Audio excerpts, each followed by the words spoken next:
Welcome to Round 5 of the Parenting Roundabout podcast for the week of September 27th.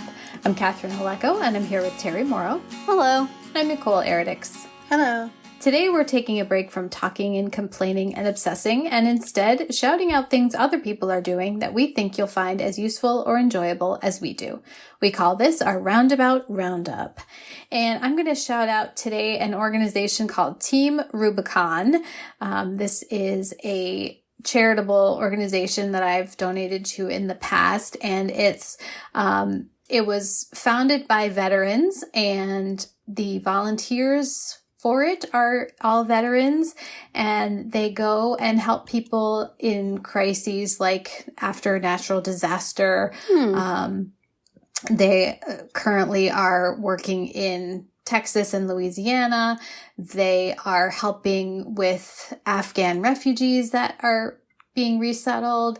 They're helping with COVID response in the U.S. and Africa. Like they go all over, and it's just I think a great concept because, veterans have all this experience and they often need, like a fulfilling job to do when they are no longer in the service. And this is not just me saying this, but, that the organization believes that these veterans, they need a purpose oftentimes. They can struggle when they return to civilian life, and this gives them a way to use their skills and be part of a team and help people all at the same time. So you can donate to support their efforts, and it's called Team Rubicon. Nice. Yeah. And Nicole, what do you have to mention today? Yeah. Over the past year, we've been using one of those meal kit food delivery services. So we get a box that shows up at our door once a week, and and it has food inside that you can use to make dinner with.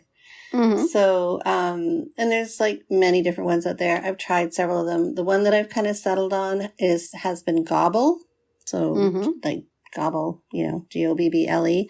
And the reason I really like it is because most of it's kind of made ahead for you.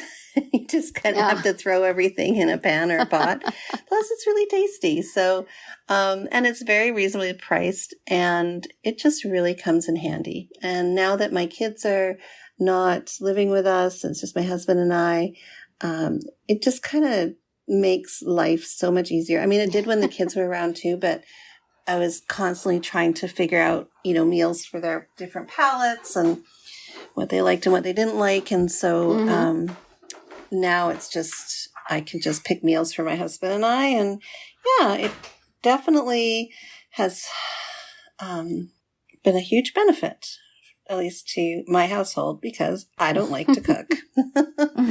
So yeah, that's my shout out. Do they have a vegetable-free version? They do. No, not really. So we have vegetarian, and we also have no veggie. We'll give the vegetarians your vegetables and give you their meat. The vegetables are separate, so you can add them or not. They're optional, are they? They are. They don't contaminate the other foods. They put them off like a styrofoam piece in between. They're segregated. Yeah. Yes, as it should be. So that's my no sardines in Nicole's box for sure.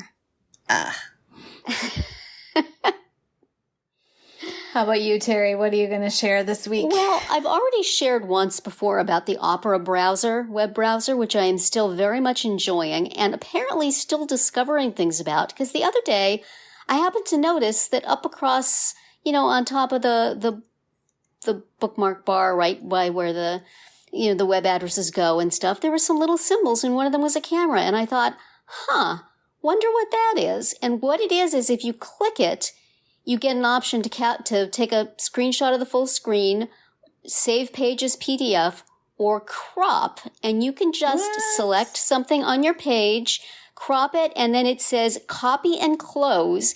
If you hit that button, you can then just cut and paste that little tiny screenshot wherever you want to, in a Facebook Messenger message, in a Slack conversation, in a Google Doc.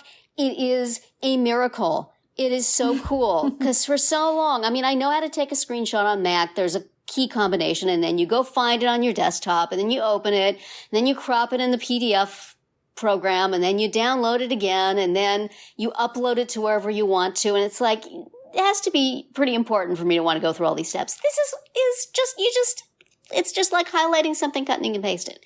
It's so cool. And I just, as I was waiting to talk about it here today, found out that you can also hit this little key called capture, and then it brings it into a whole screen, and you can mark it up and then copy and paste it. Oh my goodness. I just did a project for work in which I was supposed to make proofreading comments, and they said you can add screenshots if you want. And I thought, well, that sounds like an incredibly huge bother. Why would I do that? And then I realized I could use this thing, and I'm cutting and pasting screenshots all the heck over the place.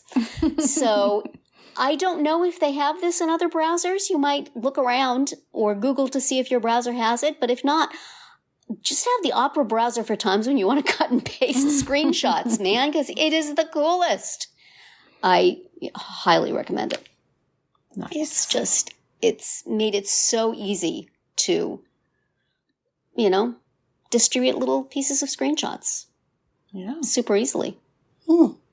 So anyway, that is it for another week of Parenting Roundabout. If you missed any of our earlier episodes this week, look them up on Spreaker, Apple Podcasts, Amazon Music, or wherever you get your podcasts to hear what we have to say about retirement fantasies, bills and payments, and kids' work ethic.